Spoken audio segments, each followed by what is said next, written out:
Bueno, buenas noches a todos. Es un placer tener aquí a Fer, a Geo, a Paula, a Bruno y a Andrea desde Tormentosa, Inglaterra. Es la primera de unas cuantas llamadas que espero que vayamos teniendo a partir de ahora sobre géneros, sobre literatura en general, que para eso estamos aquí desde Agencia con Autores. Y hoy vamos a centrarnos sobre todo en literatura juvenil, en literatura infantil, en todo lo que nos venga a partir de este ratito que vayamos a estar juntos. Y yo quería empezar dando un pequeño dato, como nuestra amiga Yolanda. Uh, no sé si lo visteis, pero después de la pandemia salió un estudio que decía que la literatura infantil y juvenil ha crecido en un 68,8% y los que más leen aparentemente son los lectores de entre 10 y 13 años. Como vosotros en mayor parte habéis tenido siempre un público juvenil, por así decirlo, os quería preguntar si habéis notado ese incremento en lectores y si es así, cómo y también qué creéis que ha sido detonante de este incremento. Fer y Geo, os toca comenzar. Pues puedo decir que sí. De hecho, hemos estado en la Feria del Libro de Sevilla hace nada y la edad de las personas que se acercaban a que le firmáramos libros casualmente era menor que otras veces que han venido lectoras y lectores mayores a partir de 15, ¿verdad, Georgia? Que se acercaron lectores de 12, 13, que siendo parte del público objetivo, aunque nuestras novelas suelen ser para un poco más mayores, sí que vinieron no solo porque ya nos conocían, sino a que les recomendáramos y compraron. Acompañados de las madres y los padres, eso sí, cambia también un poco ese perfil. No sé, Georgia.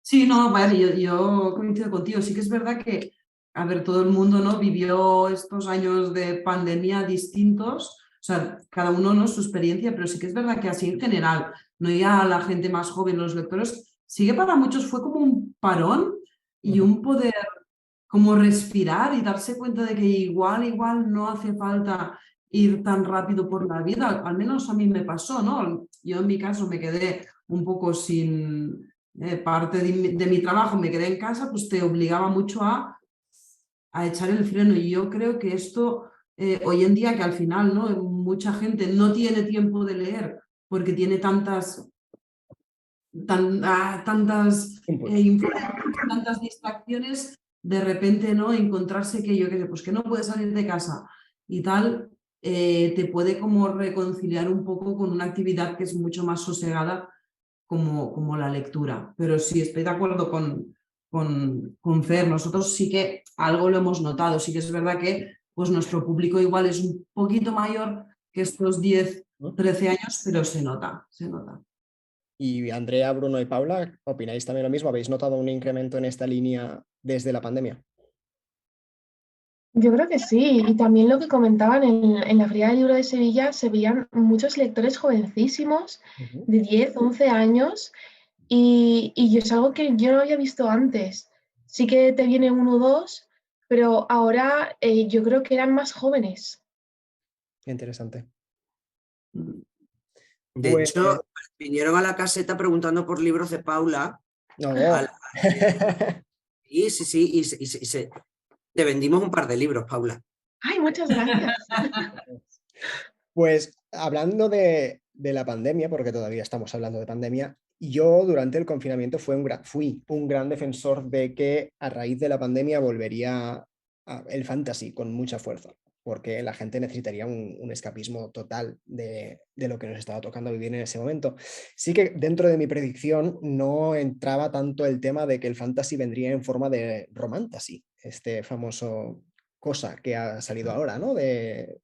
No ahora, pero sí que ahora está como muy de moda y más sobre todo viendo ahora la Feria de Frankfurt, que es un tema que lo está pidiendo mucha gente, lo están pidiendo los lectores, los editores. Entonces, mi pregunta para Paula es, ¿crees que este romantasy, este fenómeno del romantasy ha venido para quedarse, que es una cosa pasajera? ¿Cómo lo enfocas tú también cuando escribes? al final, ¿no? Que por cierto, Paula, felicidades por la publicación de Príncipe de la Traición. Y ahora... Gracias. Pues yo creo que sí se va a quedar. Y también lo digo de una forma egoísta porque a mí me gusta muchísimo leerlo. Y además, durante mucho tiempo quizás no había un fantasy tan intenso con creación de mundos desde cero, pero sí que había un urban fantasy que también tiraba hacia lo romántico y eso se veía ya desde hace unos años. Y ahora es verdad que la fantasía es mucho más intensa, con unos mundos mucho más potentes y yo espero que se quede para rato, porque además también es algo que me gusta mucho escribir. Yo siempre exploro cómo es el romance cómo es el romance en diferentes géneros y justo en la fantasía es algo que me gusta muchísimo. Y los libros que están saliendo ahora yo creo que vienen muy fuerte. ¿Opináis todos lo mismo, que es algo que se viene para quedar? ¿Lo vais a involucrar, no, perdón, a incluir tal vez en alguno de vuestros libros como algo más central de la narración? Quien quiera. Hombre, estaba ya, ¿no? Yo creo que, creo que la literatura romántica es un género que tiene muchísimos lectores y lectoras y que mueve masas. Quiero decir, pero que esto no es nuevo, ¿no? Que sí que ha sido así. Lo que puede ser que sea nuevo es que a la hora, al haber aumentado, digamos, la presencia de otros géneros, se dé esa hibridación, ¿no? Pero que no me parece que es natural. Es una hibridación entre un género muy dominante de lo que es todo, porque al final las relaciones humanas nos interesan, con otros géneros en alza, ¿no? Yo creo que en parte a lo mejor, ¿no? del fenómeno que estamos viendo ahora con el romantasy, con títulos como, pues no sé, Armentrout, por ejemplo. Yo creo que una parte muy considerable de lo que está ocurriendo también de este fenómeno es la forma en que los lectores tienen de gestionarlo todo por redes, de hablarlo, de recomendarlo.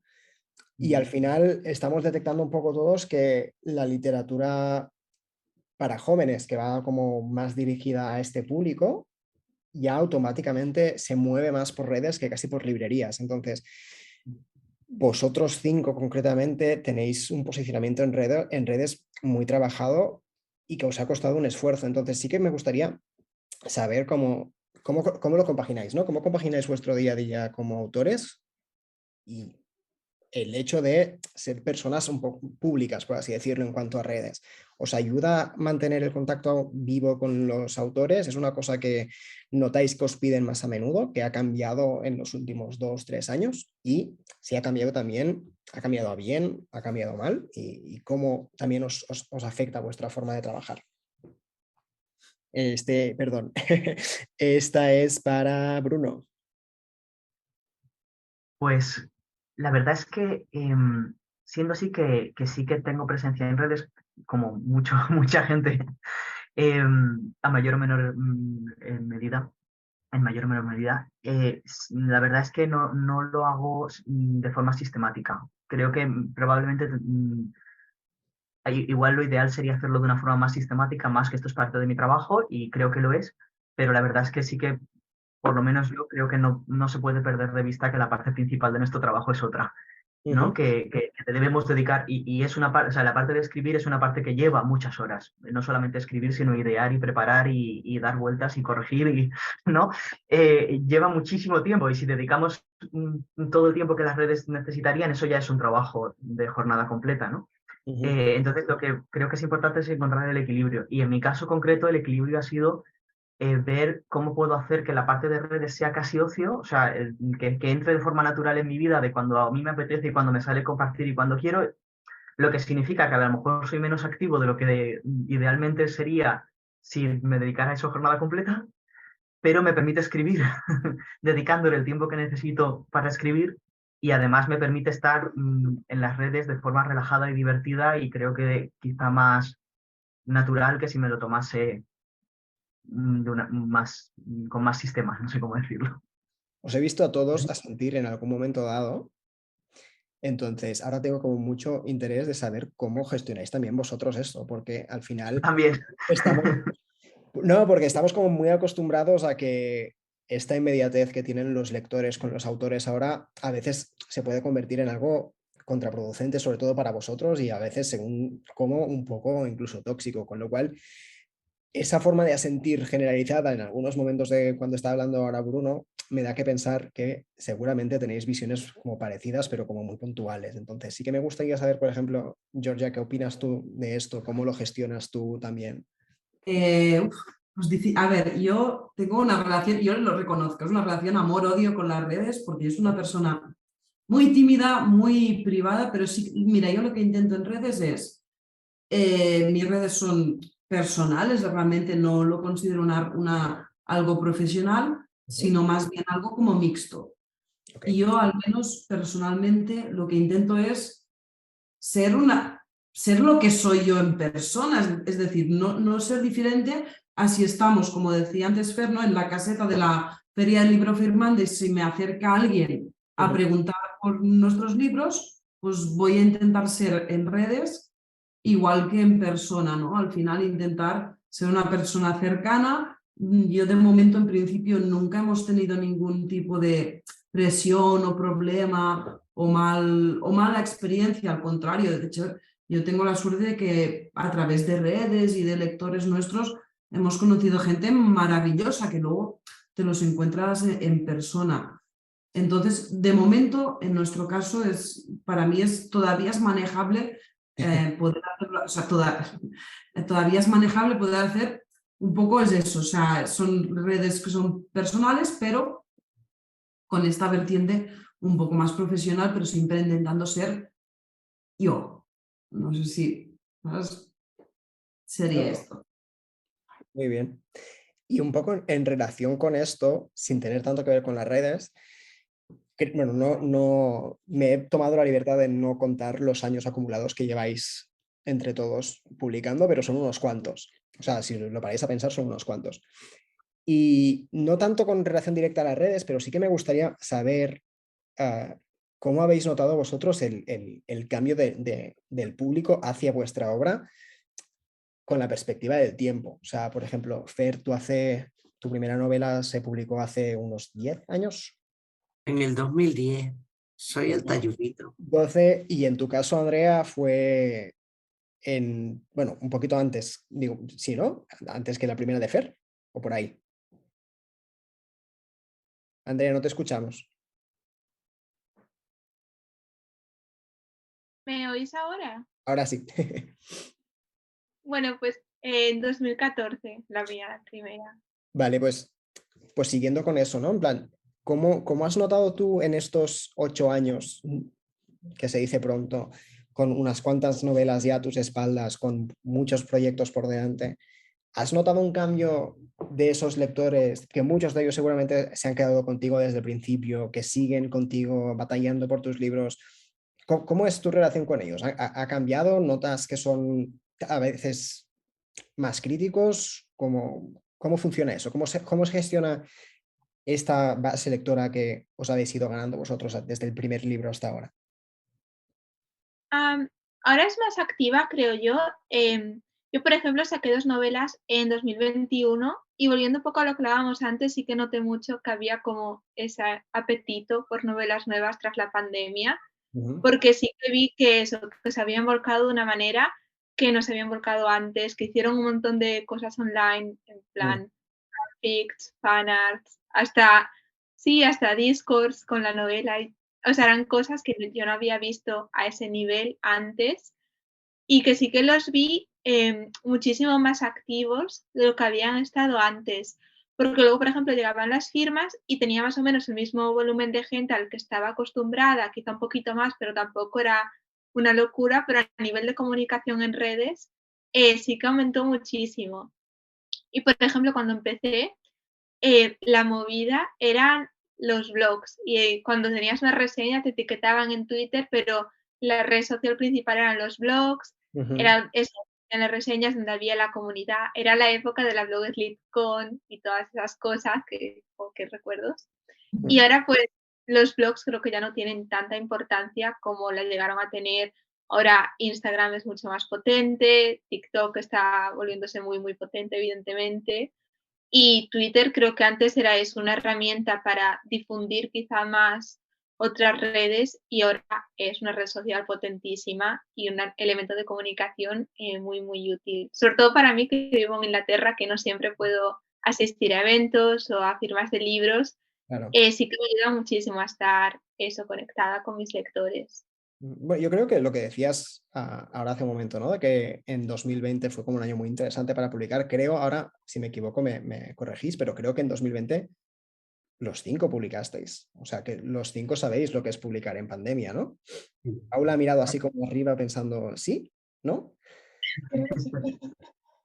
Pero me refiero que todos habéis experimentado esta cosa de publicar en un momento que aparentemente era como todo muy difícil y parece ser que la valoración global al final ha sido como positiva, ¿no? Que vuestros libros han llegado a gente que a lo mejor de otra forma, tal vez por lo que decía Georgia, de que se detuvo todo y que la gente tenía cosas de hacer, tiempo de hacer otras cosas, perdón.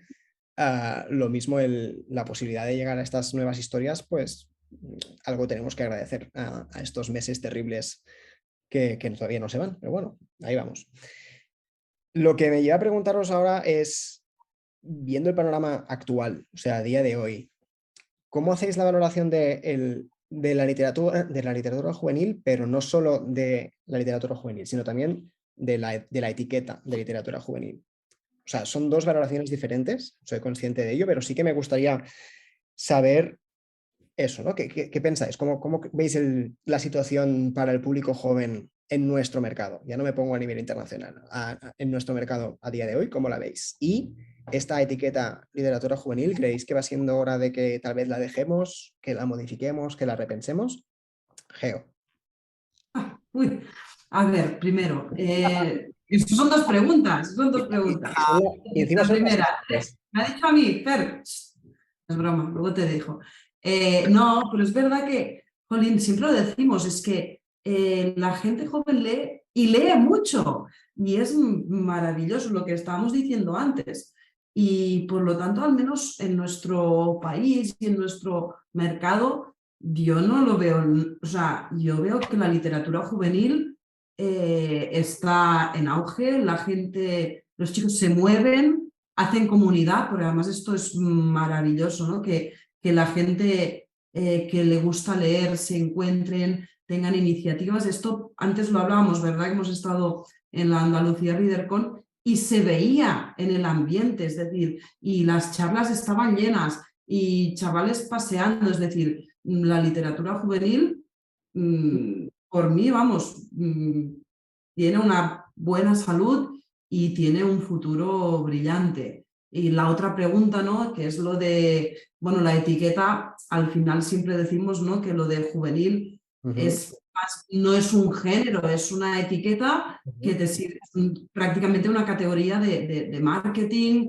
o para las distribuidoras, pero realmente juvenil es eso, es una etiqueta, pero realmente no tienes que tener entre 14 y 18 años para leer juvenil, al contrario, hay mucha gente que, igual que nosotros, pues por ejemplo, aquí escribimos juvenil y quizá no entramos en este marco de edad, pues tampoco los lectores de juvenil, nosotros, por ejemplo, nos hemos encontrado gente de todos los rangos de edad, desde chavales de 14 a gente de 30, 40, incluso más, que se nos acercan y nos dicen que nuestros libros les gustan. Es decir, al final yo creo que la literatura juvenil no es eso, no es un género, es quizá como mucho es una manera de plantear una historia.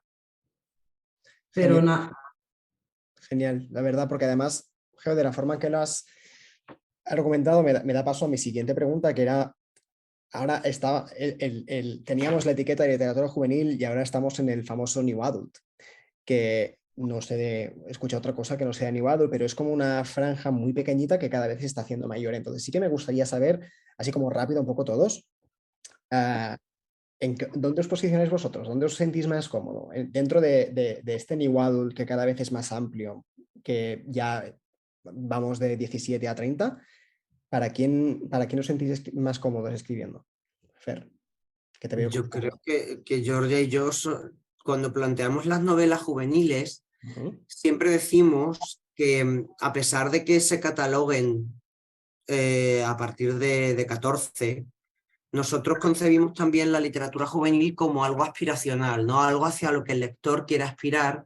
Y por eso solemos dar a la edad de los protagonistas un par de años más de lo que supuestamente tiene la categoría, ¿no? Entonces, creo que nuestras novelas están creadas para un público amplio de 14A y como ha dicho Georgia, es que nosotros encontramos lectores pero personas mayores, mamás, papás y muchísimos jóvenes. Que un dato que quería decir, que el otro día estaba haciendo una cosa para el instituto leyendo unos artículos y me encontré con que en Estados Unidos el 55,6% de las novelas juveniles que se venden son para ser leídas por adultos. Correcto. Es curioso cuanto menos. Y yo creo que estamos ahí, ¿no crees, Georgia? Sí, tal cual. Y una cosa que a mí me fascina también, ¿no? De sobre todo autores como vosotros que tenéis lectores de muchas edades. Paula, ¿tú cuando escribes tienes en mente la persona que lo va a leer? O sea, ¿eres consciente de que te puede leer un niño, como decías, ¿no? De que esta semana te ha venido a ver gente de 10, 11 años o gente adulta de hasta 30? O sea, ¿cómo lo gestionáis eso? Porque al final son muchas cosas a tener en cuenta para escribir una frase. A mí me sale un poco sin querer, pero yo creo que la sociedad ha cambiado tanto que ahora lo que se considera joven es tan ambiguo. Hay gente en mi cuadrilla que está embarazada y hay gente que sigue estudiando y al final es un grupo súper amplio, pero todos somos parte de él y tenemos como unas inquietudes y unos gustos que son muy parecidos. Entonces, yo escribo sobre lo que me inquieta y lo que me preocupa y da la casualidad de que hay una franja de gente muy amplia que tienen las mismas preocupaciones. Totalmente de acuerdo, la verdad, pero o sea, gracias por compartirlo porque creo que es una cosa como muy interesante de escuchar por parte de un autor. Andrea, a ti te quería preguntar una cosa porque además tú tienes una doble visión. Tú vives en Reino Unido, trabajas en el sector editorial de Reino Unido, con lo cual lo ves como con doble visión. ¿Crees que ahora se está potencializando mucho escribir cosas sobre el ahora? ¿O que la gente va más por libre? O sea, ¿creéis que vuestras obras en un futuro se van a ver influenciadas cada vez más por las cosas que están pasando actualmente? ¿O vais a seguir trabajando de una forma como más abierta en el sentido de escribir lo que realmente queréis sin hacer tanto caso ni dar tanta importancia a lo que pueda estar pasando a vuestro alrededor? Yo creo que lo interesante es, en primer lugar, escribir para ti, escribir sobre las cosas que te inquietan, pero evidentemente cuando eres escritor siempre eres lector, siempre estás en el mundillo y siempre vas a reaccionar a algunas tendencias y a otras no. Y creo que la parte interesante, hay un gatito, la parte interesante es la de saber encontrar pues el punto mágico entre las cosas que te interesan a ti y las tendencias específicas que resuenan contigo y que dices, pues mira, con esto puedo hacer algo interesante porque es algo que a mí me apasiona, es algo que he empezado a leer, es algo que es mucho pues mi estilo y creo que puedo aportar algo. O sea, creo que como escritor es muy peligroso querer perseguir las tendencias porque sobre todo ahora con TikTok, con la inmediatez, si te pones a escribir algo que es tendencia ahora pensando que va a seguir siendo tendencia con lo lenta que es la vida de un libro entre que lo escribes, aunque lo tengas ya firmado y ya tengas la fecha para el año que viene, de aquí al año que viene las cosas van a cambiar muchísimo.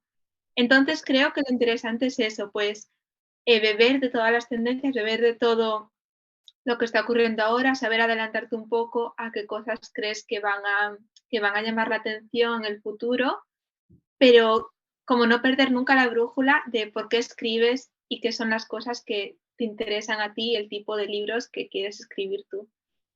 Y hablando un poco de tendencias, sí que os quería hacer una pregunta a todos.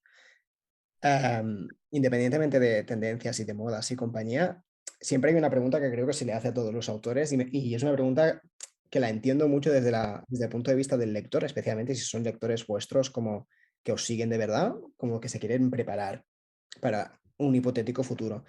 ¿Hay algo que no habéis hecho nunca y que querríais hacer o algo que nunca vais a tocar? Aquí podéis ir en orden que queráis, da igual, porque la respuesta creo que va a ser como interesante que responda quien responda. Pero bueno, puede que comenzar Bruno.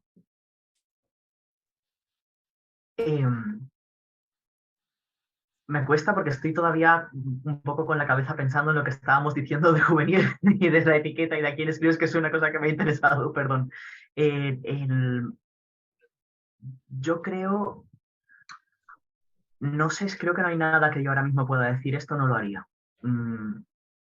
Es una respuesta Porque no perfectamente sé, lo que estaba pensando en lo que estaba diciendo antes Andrea, creo que es verdad que tú vas transitando por la vida y te van llamando la atención distintas cosas y lees una cosa que a lo mejor no hubieras leído nunca antes y de repente te llama o dices, no, a mí yo qué sé, la histórica no me gusta y de repente cae en tus manos un libro de una cosa muy específica de historia que dices, ah, menos esto, y ya de ahí has entrado y no puedes salir y de repente te gusta la histórica, ¿no?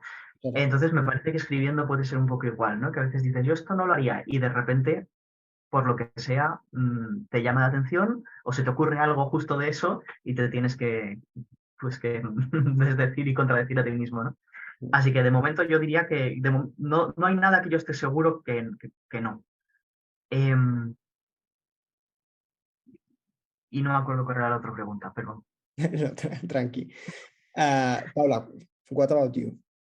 ¿Qué opinas? ¿Hay algo que no has hecho que harías o al revés? ¿Que algo que no quieras volver a hacer o algo que no te sientas cómoda? Pienso un poco como Bruno. Según el momento, quizá me apetezca, así que no voy a decir que no voy a escribir un género porque, quién sabe. De momento estoy pudiendo escribir lo que me gusta y con eso estoy muy contenta, pero dentro de unos años, no sé. Bueno, muy bien. Estamos de vuelta. Os quería preguntar, porque creo que es una cosa que me resulta muy interesante, tanto como lector, como agente, como persona que os sigue a los 5 activamente. Y es una pregunta para los 5, o sea que sí que podéis interactuar entre vosotros como queráis, porque además creo que estamos entrando como un poquito en la recta final de la charla.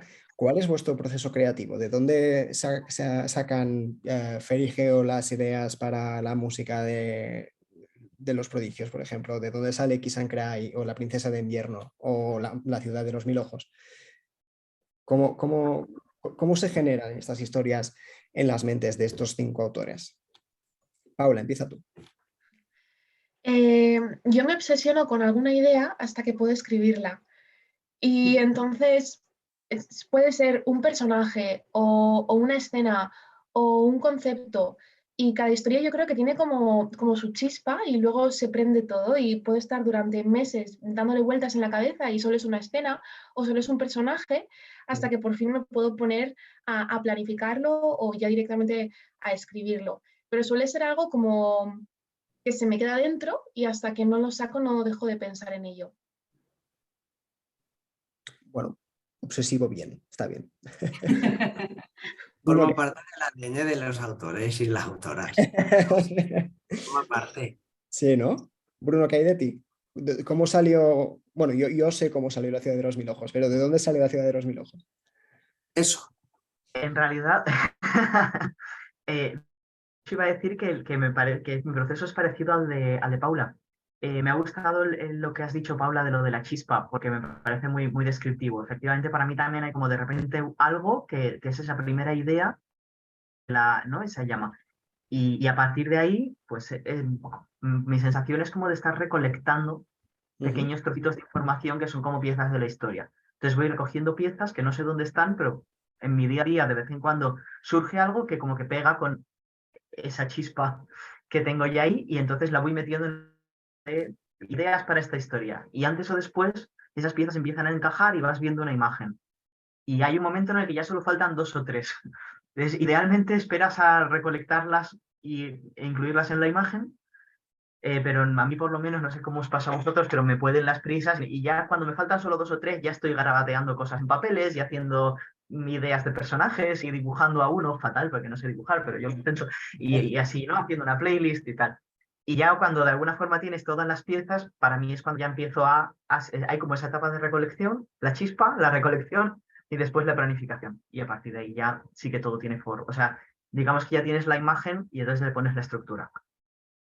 Y en la Ciudad de los Mil Ojos, concretamente la chispa fue estando en Venecia, bueno, yéndome de Venecia, el avión salía de noche, entonces habíamos cogido un water taxi de estos, íbamos por el canal de noche y yo estaba dado la vuelta porque era la primera vez que estaba en Venecia y me había gustado muchísimo la ciudad, me daba mucha pena irme. Y entonces estaba mirando hacia atrás, viendo cómo nos alejábamos con la barca. Y entonces estas escaleras que se hunden, ¿no? De los embarcaderos, y pensando, claro, ¿no? Las escaleras para bajar y subir de los barcos. Y luego pensé, o para entrar y salir del agua. Y entonces empecé a mirar y de repente, pues en ese agua muy oscura, empecé a imaginarme que ahí podía perfectamente haber criaturas escondidas y esa fue la chispa. A partir de ahí empecé a recolectar ideas para una Venecia en la que no hubiera criaturas en los canales. Pues vaya chispa. Qué ganas de Sí, leer. sí. No, la verdad es que es muy guay. Andrea, Geo, Fer, habéis estado también asintiendo constantemente a todo lo que ha dicho Bruno. Entonces, dadme chispas. ¿Qué chispas habéis tenido recientemente? Que se puedan contar. O sea, ¿cómo funcionan vuestro momento chispas? ¿Es lo mismo que decían Bruno y Paula o tenéis una forma de hacerlo diferente? ¿O directamente os lanzáis? Creo que Giorgio y yo tenemos una manera de trabajar muy parecida. A uno de los dos se le ocurre algo, pero nosotros tenemos el momento conversación. Sí, nosotros tenemos la suerte que nos retroalimentamos. Entonces, lo de la chispa y ir pensar es peor, porque claro, es un plan, te llamo que he tenido una idea. Y entonces, pues lo hablamos. La verdad es que nosotros va muy bien Pero en vuestro hablar. caso, imagino que a ratos se debe hacer o difícil o muy divertido, porque ni siquiera vivís en la misma ciudad. O sea, que es como... Yo creo que difícil ya no. Al principio teníamos que acostumbrarnos, pero creo que nos conocemos nuestros horarios perfectamente. O sea, porque al principio cada uno tenía una forma de trabajar súper distinta, porque Fer es súper ordenado y es un señor pues ahí con sus listas y sus escaletas y yo soy un desastre. Y entonces pues no había manera de encajar porque pues yo soy un desastre yo. Pero ahora ya poco a poco como que nos hemos ido encajando, pero sí que a nivel de planificación sí que es verdad que es un poco lo que decían, ¿no? Paula y Bruno, que te sale una idea, una premisa, a veces puede ser un personaje, es decir, no, o una escena, prácticamente, y a partir de aquí es como ir desentrañando, ¿no? Un hilo y a la vez ir metiéndole pues influencias, ideas, cosas, es decir, es un poco, yo creo que la historia no aparece de la nada así, sino que la vas como o yo qué sé, ¿no? Haciendo como una metáfora con la historia del arte, ¿no? Aquello que decían cuando Miguel Ángel vio el bloque donde esculpió el David, él dijo, no, si el David está dentro, lo que hay que hacer es ir quitándole cositas y la escultura está dentro. Pues un poco lo mismo, ¿no? Tú tienes una premisa, una idea y a la que vas añadiendo, quitando partes, pues la historia está ahí. Lo sepas tú o no en ese momento. Claro. ¿Y hasta qué punto os gusta planear? Andrea, ¿tú lo tienes todo decidido de principio a fin o tienes esa pequeña chispa y dices, pues mañana con el café me pongo a escribir? A mí me pasa un poco como a Paula, que también tengo como obsesiones y me paso igual unos meses súper obsesionada y enfocada en algo. Me documento un montón sobre ese tema, se me ocurren un montón de ideas sobre ese tema y aprovecho eso para, pues eso, empezar a pensar en la historia y una vez tengo bastante material, entre comillas, en mi cabeza, sí que me suelo hacer algunos esquemas, pero no llego a nivel de escaleta. Para mí me he dado cuenta de que lo que me ayuda es eso, tener un soporte para cuando estoy muy bloqueada o tengo poco tiempo y digo es que tengo que estar enfocada en la escritura y no estar pensando esto va a funcionar o no. Entonces eso, tengo que tener como un soporte de unos esquemas pues muy mínimos de los puntos álgidos de la novela, del tipo de novela que quiero escribir, del tipo de sentimientos que quiero provocar en el lector, pero me ayuda mucho también tener como un margen de creatividad y un margen de no ir improvisando, sino ir cambiando la novela a medida que escribo, como decían con el David de Miguel Ángel, pues eso de ir trabajándolo a medida que escribo. O sea, tengo que tener un poco, pues eso, soporte para ayudarme, pero también ese margen para eso, para uy, esto ahora que lo estoy escribiendo no funciona tan bien, pero se me acaba de ocurrir una idea mejor, la puedo llevar por este camino. Qué bien. Y así un poquito como es una pregunta un poco de locura, ¿eh? Porque soy consciente de que no hay una respuesta correcta, ni siquiera no hay una respuesta, pero ¿cuánto tiempo os lleva terminar un primer borrador de una novela? Soy consciente de que no es lo mismo una novela de 150.000 palabras que una de 50.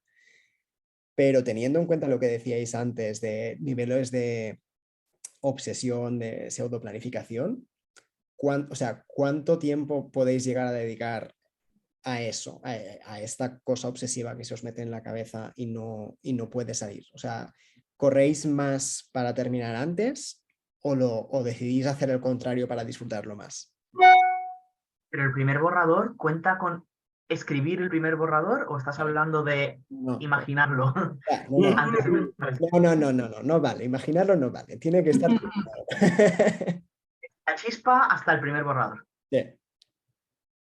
Entiendo que depende de la chispa, pero en plan, para que también vuestros lectores se hagan una idea de lo que cuesta escribir La ciudad de los mil ojos, Kiss and Cry, La princesa de invierno o El lamento de hielo. Pues yo creo que nosotros, es que yo esta cosa, yo soy muy matemático, como ha dicho Georgia, ella me ha desmatematizado y ahora soy mucho más abierto y soy mucho más parecido a lo que ha comentado Andrea, ¿verdad, Georgia? Que me ha abierto. Pero nosotros sí que desde que sale la idea hasta que nos ponemos a escribir, suele pasar un año. ¿Verdad, Georgia? Hasta ahora ha sido así. Más o menos igual, pero 9 meses. Hasta que os ponéis a escribir. Salvo el proyecto Grito, que entró así. Y nos ha dado muy fuerte con él, que han sido meses, suelen ser un curso, para mí es un año. De ir hablándolo. Pero sí que es verdad todos los días. También porque nosotros tenemos mucha suerte que siempre tenemos proyectos, entonces, claro, se nos quedan un poco en la cola, pero sí que es verdad que madurar así como unos meses para mí es importante, no es difícil. Y luego para escribirlo ya una vez escrito, como siempre hacemos las novelas igual de largas todas, no sé cómo lo hacemos. Es verdad. Más que es verdad, son todas iguales. Las famosas 50.000 palabras. Nos propongamos lo que nos propongamos, siempre acabamos en el mismo rango. Sí, entonces ahí es medio año así, ¿no? Para un borrador, sí. Sí. Geo ha dicho una cosa que me ha parecido súper interesante, que era lo de que siempre tenéis proyectos en activo. Vosotros tenéis ya la suerte de que los 5 de vosotros estáis ya en un momento en que seguramente, por no decir que seguro, cualquier proyecto nuevo que vayáis a tener va a tener una casa, va a convertirse en un libro y los lectores lo van a poder ver. Digo ver y leer. ¿Qué clase de presión os genera eso? Porque yo entiendo que cuando escribes un libro que tal vez nunca se va a publicar, la presión es como muy personal, ¿no? Porque es como, quiero que esto salga, pero a la vez, una vez sabes que hagas lo que hagas, seguramente va a salir.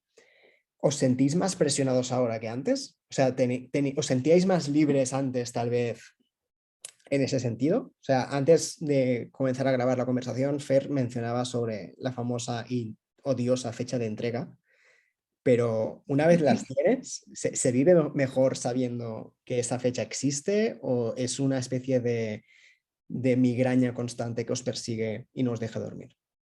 Yo lloro mucho con la fecha de entrega y me quejo mucho de la fecha de entrega, pero me da más miedo perder relevancia la fecha de entrega. Entonces es una relación de amor-odio que también se unifica a lo que hemos hablado de redes, a lo que hemos hablado de publicación. Desgraciadamente en juvenil el mercado va más rápido que quizás si escribes para adultos. Lo que decía Andrea, ¿no? La manera en la que se consume el material en esa edad y es el siglo XXI y no podemos luchar contra ello y no hay manera. Entonces sí se consume de una manera rápida y te demandan productos rápidos. Me gustaría que no fuera así de alguna manera por salud mental, pero debo asumir que eso es lo que hay. Yo lo llevo regulín. Me parece muy adulto y maduro por tu parte. Llevarlo regulino, ¿no? Ahora lloro, Y Paula, Andrea, ¿vosotras qué tal lo lleváis? El hecho de tener tantas cosas en cola y que se tienen que sacar, o sea que al final ya no es solo el hecho de tener una fecha de entrega, sino que en muchos casos tenéis más de un proyecto en activo. todos ellos con fechas de entrega que evidentemente no se solapan, pero que sabéis que tenéis que llegar a una para luego poder llegar a la otra. Es una forma también de poneros presión a vosotras mismas, bueno, y Bruno también, claro, pero ¿cómo os dividís también vuestra cabeza en ese sentido? Porque creo que además los tres tenéis más de un proyecto en activo ahora mismo. Bueno, no creo, no, los tenéis. Entonces, ¿cómo lo gestionáis? A mí la verdad es que me gustan mucho las fechas de entrega. No sé si es porque incluso antes de llegar como a este nivel en mi carrera, que estoy muy contenta de haber llegado, me creaba yo mis propias fechas de entrega. Antes de empezar a publicar, para terminar una novela tenía que tener que entregarla para un concurso o para una abertura de manuscritos o algo así, porque es que si no era incapaz.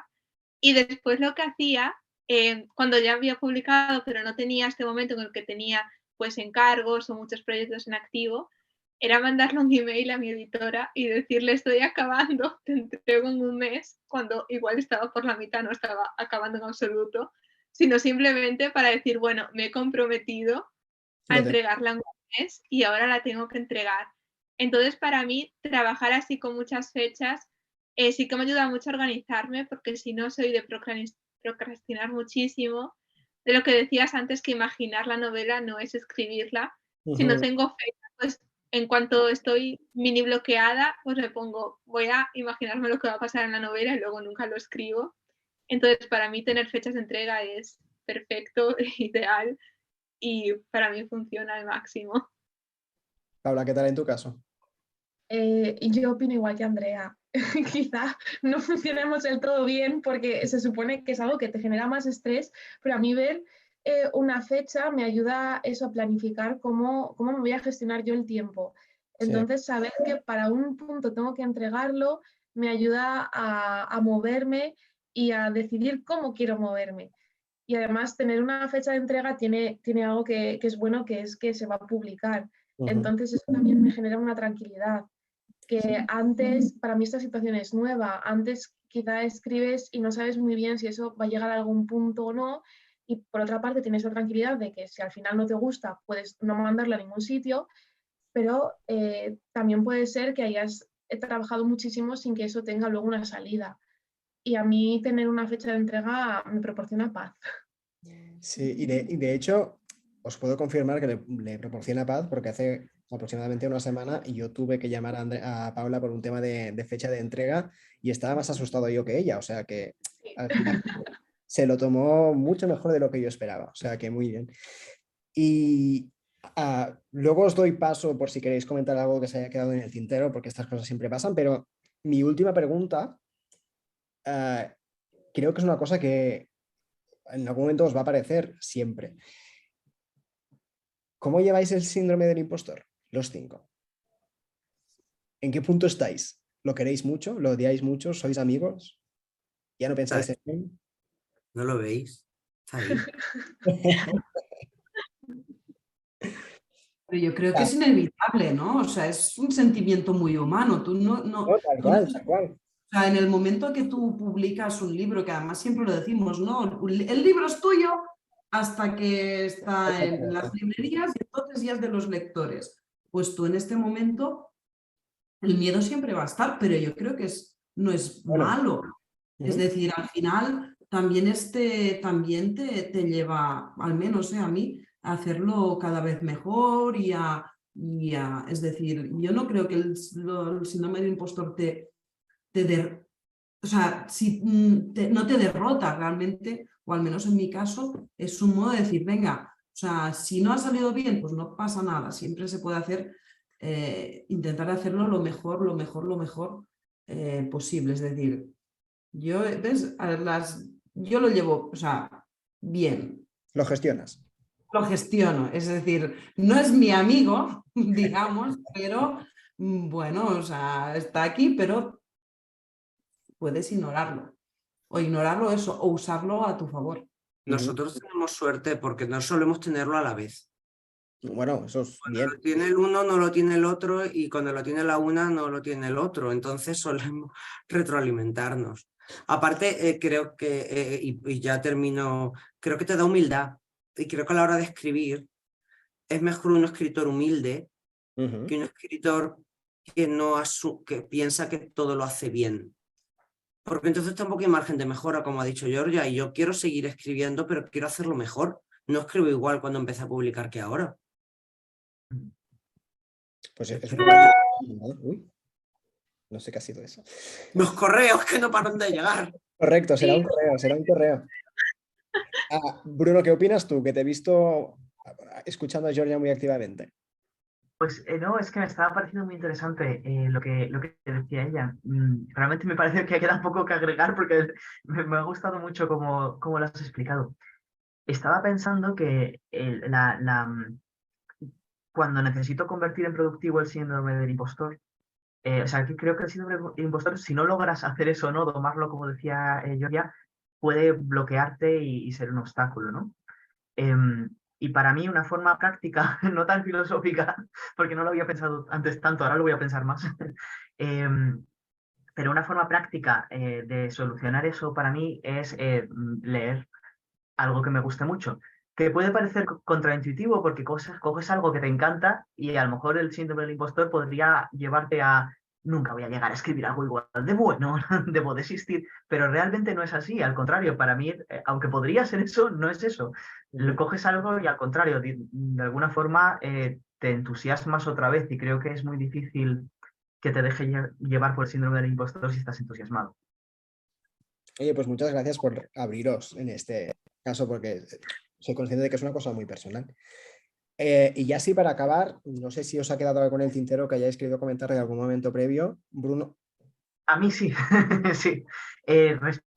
Habíamos hablado de literatura juvenil, de cómo había cambiado en los últimos años, de la etiqueta, del new adult, todo esto. Uh-huh. Me había quedado pensando en algunas de estas cosas. Había pensado que cuando yo tenía 15 años o 14 y leía, la lectura era una cosa relativamente solitaria, en el sentido de que sí, bueno, había gente en el cole que leía lo mismo que tú, pero si te entusiasmaba mucho un libro, te entusiasmaba solo, salvo que tuvieras suerte y pudieras contagiar a tus amigos, ¿no?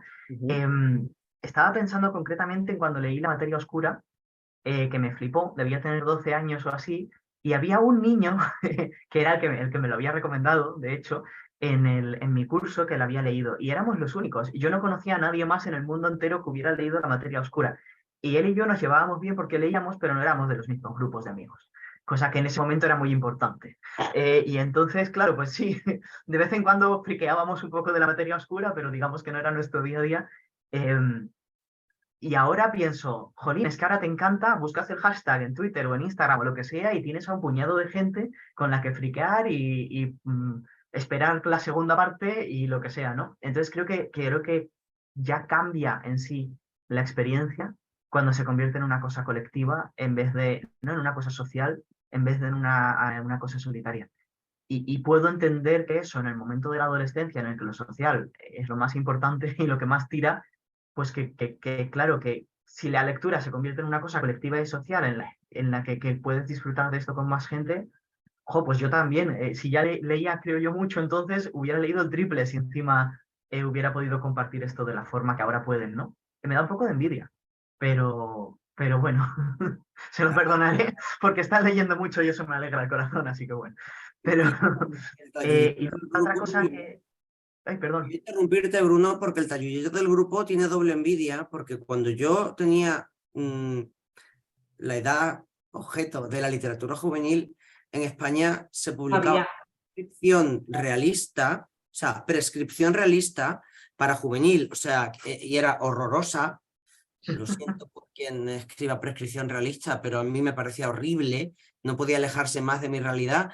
Y yo que vivía en una provincia, si quería fantasía o quería lo que, es decir, tampoco sabía qué quería, pero era como, creo que me entendéis, ¿no? Esa sensación de búsqueda de tal. Yo tuve que aprender a leer inglés. Yo también. O sea, fue en plan, bueno, pues aquí no hay nada, pues habrá que aprender un idioma nuevo, ¿sabes? Pero mira qué bien. Ahora sabes Sí, no, inglés. ahora me va estupendo, pero es verdad que yo salí con el inglés del cole y no sabía leer un libro, pero era como... Y mira. Bueno, en realidad, perdón, he dicho lo de que no era social y en realidad, bueno, no sé, Andrea y Paula, cómo veis esto, que igual creo que nos pilló, pero se volvió social de repente con el boom de Laura Gallego. ¿No os pasó a vosotras eso? Como que sí, Sí, eras tú de tus libros y de repente eran los libros. yo de hecho estaba en el foro de Laura Gallego, me acuerdo, en plan cuando todavía no había redes sociales, y para mí sí que fue mucho cambio. Creo que tenía 16 años y me pasaba de eso, era de una ciudad pequeña. De hecho, me acuerdo que fui de viaje a Madrid cuando tenía 13 años y fue como ver el cielo, de ver como una librería gigante con un montón de títulos de juvenil entre los que escoger.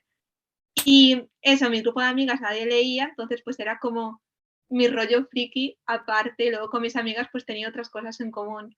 Y luego cuando descubrí el foro de Laura Gallego, pues eso, creo que tenía 15 o 16 años, pues fue como, jope, hay mucha más gente a la que le gusta leer, hay mucha más gente a la que le gusta leer lo que me gusta leer a mí, y sí que fue pues eso, como un poco también como de tristeza decir, bueno, es que ya era un poco mayor, dices con 16 pues ya te queda poco para la universidad, eres adolescente, pero bueno, no te empieza en la edad del pavo, digamos, que es quizá cuando más necesitas tener como una comunidad.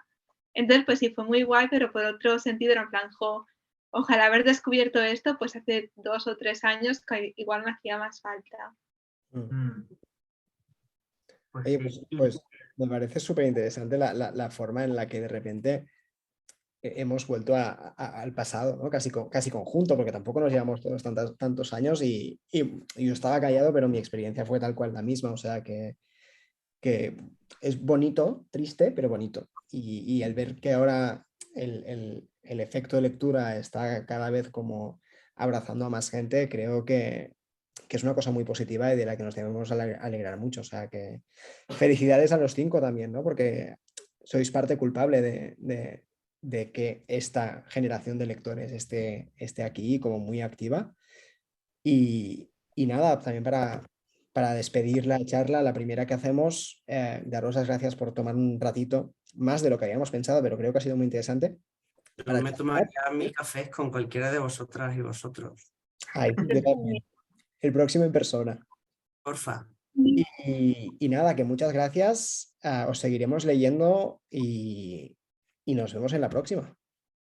Ujú. Pues un placer, chicos. Placer. Oh. Gracias.